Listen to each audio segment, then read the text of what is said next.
They put me at table 14. Not because the venue was full. Not because there was some seating mix-up that nobody caught in time. Table 14 was next to the emergency exit, half hidden behind a portable bar cart, with a direct view of the catering staff walking in and out of the kitchen. I know this because I spent the first 40 minutes of my father's retirement party watching a man in a white apron carry out identical plates of salmon and setting them in front of people who actually belonged there. That wasn't even the part that stayed with me. The part that stayed with me was that my stepmother had personally handed me the place card. She'd smiled when she did it. A real smile, the kind that reaches the eyes. And she said, "We're so glad you could make it, sweetheart." I'm going to back up. My father retired after 31 years with the Federal Bureau of Investigation. He spent the last decade of his career as a senior supervisory special agent in the cyber division, which meant his retirement party wasn't a backyard barbecue with paper plates. It was held at a private event space in Georgetown, the kind of place with thick carpet and waitstaff who refill your water glass before you realize it's getting low. There were approximately 200 people there, former colleagues, current directors, a few names I recognized from news coverage of cases I'd read about in college. The kind of room where people stood a little straighter without thinking about it. I'm not telling you this to impress you. I'm telling you because I want you to understand what Table 14 meant. My name is Claire. I'm 32 years old. I'm a special agent with the FBI's cyber division, the same division my father built a large part of his career in, and I have been for the past 6 years. I hold a master's degree in computer forensics from Carnegie Mellon. I led the technical response on a ransomware case 2 years ago that recovered critical infrastructure systems across 3 states and resulted in federal charges against a group that had been operating for over 4 years without detection. My director wrote a commendation letter. It's in my personnel file. My father has never once asked me about my work. I don't say that with bitterness anymore. I used to. I spent most of my mid-20s swinging between desperate attempts to impress him and long stretches of deciding I simply didn't care. I'd gone back and forth so many times that by the night of his retirement party, I thought I'd finally landed somewhere steady. I thought I'd made a kind of peace with it. I got dressed in my apartment, looked at myself in the mirror. Black dress, hair up, the small gold earrings my mother left me. And I told myself it didn't matter. You are going to go, you are going to be present, and you are going to be fine. I was fine, right up until Table 14. Let me tell you about my family first, because the geography of that party only makes sense if you understand the geography of my childhood. My parents divorced when I was 9. My father remarried 4 years later to a woman named Diane who came with 2 kids of her own, Ryan, who was 11, and Jess, who was 7. Diane was not unkind to me. That's the honest version. She wasn't unkind. She was just completely, efficiently, thoroughly focused on her own children, and my father, who had never been a man who fought for things that required emotional energy, followed her lead without much resistance. Ryan became the son my father had always wanted without saying so out loud. He was loud and athletic and easy to read. He went into finance, moved to New York, made money that was visible in the way financial money is visible. Watches, restaurants, a certain brand of casual confidence that reads as success to people who want to see success. My father talked about Ryan the way some fathers talk about their sons on baseball fields, chest forward, voice just a little louder than necessary. I don't resent Ryan. I want to be clear about that. Ryan is not a bad person. He just happened to be exactly what my father wanted at the exact moment my father needed something to want. I was the kid who stayed quiet at the dinner table and read books and asked questions that made adults slightly uncomfortable. I was the kid who wanted to talk about how things worked, who pushed back on explanations that didn't hold up, who at 14 told my father's friend, a former cop, that the investigative technique he was describing had a documented false positive rate that made it legally questionable. My father had laughed, but it was the laugh you used to move past something awkward. When I got into Carnegie Mellon, he said, "That's good, Claire. Same tone he used when I told him I'd parallel parked on the first try. When I passed my FBI entrance evaluations, one of 11 people in my cohort, he asked if the work was dangerous. I said not usually. He said good, and changed the subject. When my name appeared in a Department of Justice press release 2 years ago, tied to the infrastructure case, my stepmother sent me a text message that said, "Saw you were mentioned in something. Good for you." My father didn't reach out at all. I found out later that Ryan had forwarded him the press release. My father's response to Ryan, which Ryan told me about over drinks 6 months later, with a look on his face I couldn't fully interpret, was, "I didn't know she was involved in that." 31 years in the FBI. His own daughter. He didn't know she was involved in that. So, the retirement party. I arrived on time, which I later understood was a mistake, because arriving on time meant standing near the entrance while the early guests trickled in, which meant a full 20 minutes of watching my father greet people, colleagues, friends.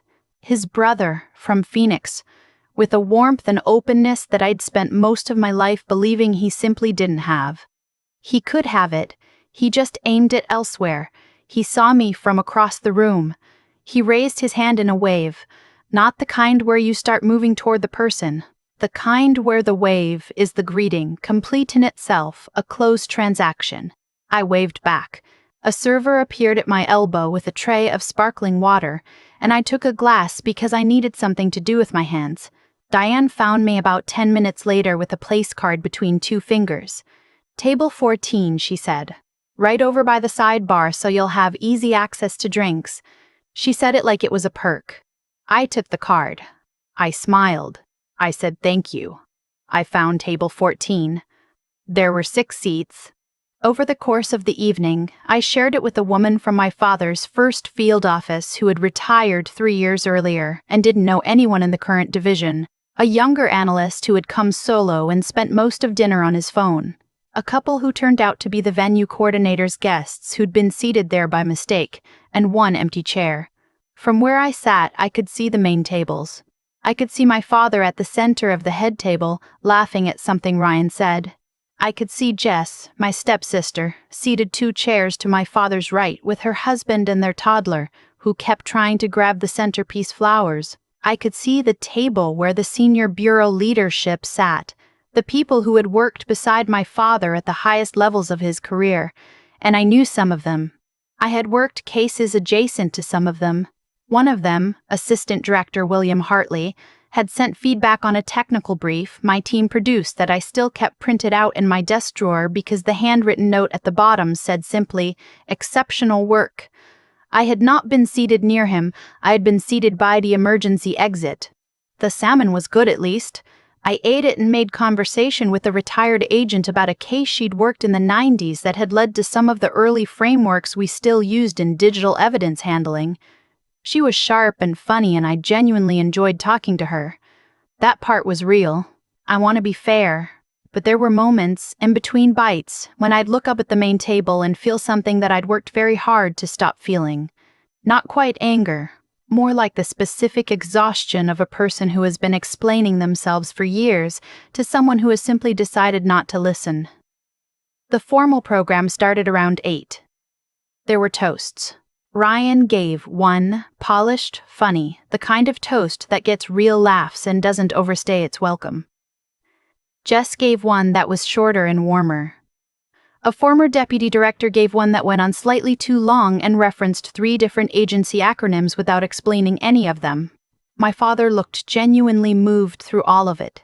I had not been asked to speak. I found this out 2 weeks before the party when I called Diane to ask if there was anything I should prepare. She said, "Oh, we're keeping it to just family for the personal toasts," and then there was a brief silence in which neither of us acknowledged what had just been said. I said, "Of course, that makes total sense." She said, "Great, we'll see you there." I sat on my kitchen floor for about 10 minutes after hanging up. Then I got up and made coffee and went back to work, because the alternative was something I wasn't ready to deal with. Just family. I was going through the motions of my salmon and trying to look like a person who was fine when I heard someone say my name. Not my first name. My last name. My professional name. Agent Navarro. I turned. Standing just to the left of the bar cart, holding a glass of club soda and looking at me with an expression of genuine recognition, was Assistant Director William Hartley. I stood up so fast I nearly knocked my water glass over. Sir. I straightened. Old instinct. Hard to shake even off duty. He smiled. I thought that was you. I wasn't sure until your tablemate called you Claire and I did the math. He glanced around, taking in the geography of table 14 with an expression that was diplomatic but not unreadable. You're John Navarro's daughter. Yes, sir. He was quiet for a moment. Then he said, I read your technical analysis on the Meridian case, the lateral movement mapping. That was your work? The methodology was mine. The team executed it. Don't do that, he said without sharpness, just matter-of-factly. Own your work. I didn't know what to say to that. It landed somewhere I wasn't prepared for. He looked over at the main table, then back at me. Something shifted in his expression. Not pity. Nothing as condescending as pity. Something more like a quiet decision being made. I'm about to go say hello to your father, he said. Come with me. Sir, you don't have to, Agent Navarro. He said it the way senior people say things when they're not asking. I'm not doing you a favor. I genuinely need to introduce you to a few people who've been asking who ran point on Meridian. This is convenient timing. I set down my napkin, I followed him. What happened next is something I've replayed enough times that I want to be careful to tell it accurately, without letting the way it felt change the way it happened. We approached the main table. My father looked up and his expression did what faces do when someone important walks toward you. It opened up. It became welcoming. It became ready. He stood to greet Hartley. They shook hands. There was the kind of warmth between them that accumulates over decades of shared work, shared pressure, shared understanding of what the job costs. Then my father looked at me, and for just a moment, a fraction of a second that I don't think anyone else at that table caught, his expression did something complicated, something that I recognized because I'd been reading that face my whole life. It was the look of a man recalibrating, trying to figure out in real time what version of the situation he was in. John, Hartley said with genuine ease, I was just tracking down your daughter. I've been trying to get her in a room with Marcus Webb from the Cyber Threat Task Force for 6 months and I keep missing the window. My father said, Oh. Just that. Just oh.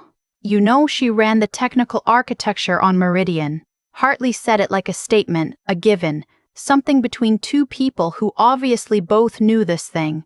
My father said, she mentioned she was involved, mentioned. I had not mentioned it. I had not said a single word about it. But I stood there and I kept my face neutral because I had trained for harder things than this.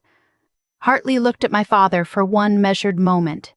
Then he turned to me and said, Come on. Marcus is over by the bar, and he's been asking about the attribution methodology since the case closed. He steered me, gently and deliberately, toward a cluster of people that included the Deputy Director of National Cybersecurity Operations, a senior DOJ attorney whose name I recognized from federal indictments, and Marcus Webb, who turned out to be a 6'2" man from Georgia who immediately grabbed my hand and said, Finally, I've read everything you filed on Meridian. Can we talk about how you isolated the command and control infrastructure? I've been trying to adapt that model for 6 months. We talked for 45 minutes. I am not going to pretend the work conversation was a performance or a power move. It wasn't. It was a real conversation about real methodology with someone who had clearly read the work carefully and had genuine questions. I was absorbed in it. Marcus had a specific scenario he was working through, and we ended up sketching something on a cocktail napkin which his colleague photographed with his phone, and at one point the DOJ attorney pulled up a brief on his tablet to cross-reference something I'd said. And it was exactly the kind of conversation I spent years training to be able to have. But I was also aware, in the way you're always aware of the rooms you grew up in, of the table 30 feet away where my father was sitting. I was aware of the moment Hartley went back to say something to him, and the way my father nodded, and the way his nod looked different from the nod he'd given Ryan's toast. I was aware of Diane leaning over and saying something to Jess, and Jess looking in my direction with an expression I'd never seen on her face before. I was aware of Ryan, who came and found me around 9:30, touching my elbow and saying quietly, "Hey, I didn't know you knew Hartley." And I said, "He ran oversight on a case I led." And Ryan looked at me for a moment like he was seeing something he'd always known was there but had never quite looked at directly, and he said, "Right, yeah, of course." And then he went back to his table. The formal part of the evening ended around 10. People began to drift. The band played softer. The bar shifted from cocktails to late-night wine. My father found me near the coat room. He looked like a man who had been doing something difficult inside his own head for the last 2 hours and had finally arrived somewhere. I recognized that look too. I'd inherited it, I think, though neither of us would have said so. Hartley said, "Your team's work on Meridian was some of the best technical investigation the Bureau has seen in a decade," he said. I looked at him. I waited. "I didn't know," he said. "I mean, I knew you were doing well, but I didn't know I didn't know the scope." I thought about the press release. I thought about Ryan's text message. I thought about the word mentioned. I thought about a place card between 2 fingers and a smile that reached the eyes. I thought about 31 years and 32 years and how sometimes the math of a life is just what it is. "Thank you for telling me," I said. It wasn't forgiveness. It wasn't the scene I might have written for us when I was 25, the one where he finally said the right thing and I finally felt it close up. Life doesn't give you those scenes very often, and when it does, they usually don't feel the way you thought they would. But it was something. A door, left open. Whether either of us would choose to walk through it, that was a longer question, and one for a different evening. I got my coat. I said goodbye to Marcus Webb, who handed me his card and asked if I'd consider presenting the Meridian methodology at a joint task force conference in the spring. I said I would think about it. He said he hoped I would. I said goodnight to the retired agent from Table 14, who grabbed my hand with both of hers and said, "You're a good one. The work you're doing matters." I believed her because she had spent 30 years doing it herself, and she knew what mattered and what didn't. I stepped out into the Georgetown night, and the air was cool and smelled like rain and car exhaust and the particular stillness of a city that never completely goes quiet. I stood on the sidewalk for a moment. I thought about Table 14. I thought about the emergency exit and the bar cart and the empty chair. I thought about the place card in Diane's fingers and the word sweetheart. I thought about the look on my father's face when Hartley said my name like it was simply a name, connected to simply a body of work, and watched my father learn at his own retirement party in the room full of people who'd known him for 30 years. Something he should have known for the last 6. I didn't feel triumphant. That's the part that surprises people when I tell this story. You expect to feel triumphant, and instead you feel something quieter and more complicated. Something that has tired edges and soft ones and that doesn't resolve into a clean emotion you can name. I felt seen. That was the truest thing. After a very long time of standing in a room and being not quite visible, I had been seen. Not because I demanded it. Not because I finally broke down and made my father sit across from me and account for himself. But because I had done the work, and the work had traveled further than he knew. And the world is sometimes, in small and specific ways, fair.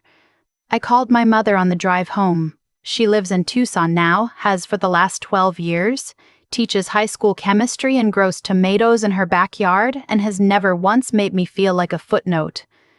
She picked up on the second ring the way she always does. "How was it?" she asked. "Interesting," I said. She laughed because she knows me, because she has always known me, because some people simply do. "Tell me everything," she said. And I did.